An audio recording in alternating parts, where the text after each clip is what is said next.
bawat bato ay may alaala, ang bawat pader ay may saksi. Sa loob ng madilim na selda sa Fort Santiago sa Intramuros, huling isinulat ng isang buhay na nagmula sa ating bayan. Ito ang Museo ni Rizal.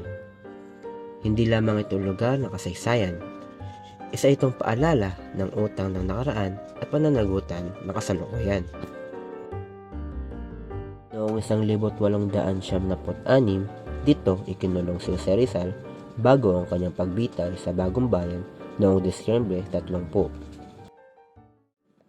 Sa kanyang katahimikan, isinalang ang mga salitang gumising sa diwan ng kalayaan.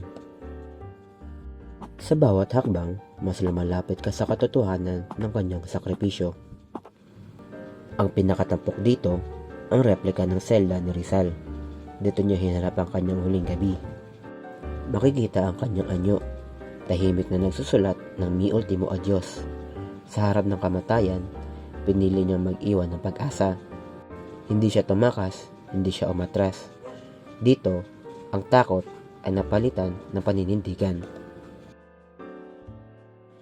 Ang ikalawang tampok, ang mamakasaysayan na artifact, kanyang damit, sombrero, travel case, at mga kagamitang medikal. Makikita rin ang kanyang mga liham, ang huling alaala para kay Josephine Bracken, ang pagsasamamo ng kanyang ina na si Teodora Alonso. Ang mga bagay na ito ay hindi lamang kagamitan.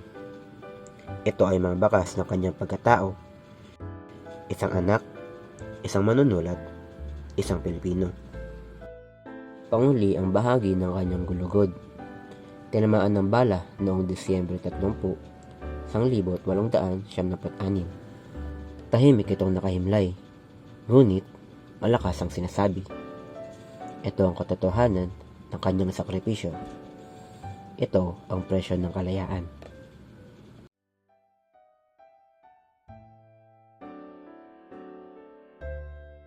Marami pang ibang makasaysayang bagay ang makikita sa museo.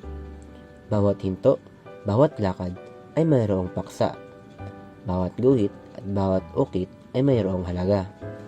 Ang nakaraan ay hindi na magbabago, ngunit ang hinaharap ay hawak mo.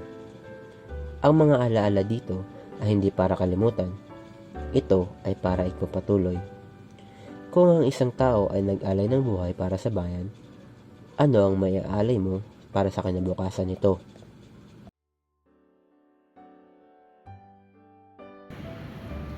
Bumisita, matuto, alalahanin, dalhin ng aral sa labas ng museo, at gawing buhay ang kasaysayan sa bawat kilos.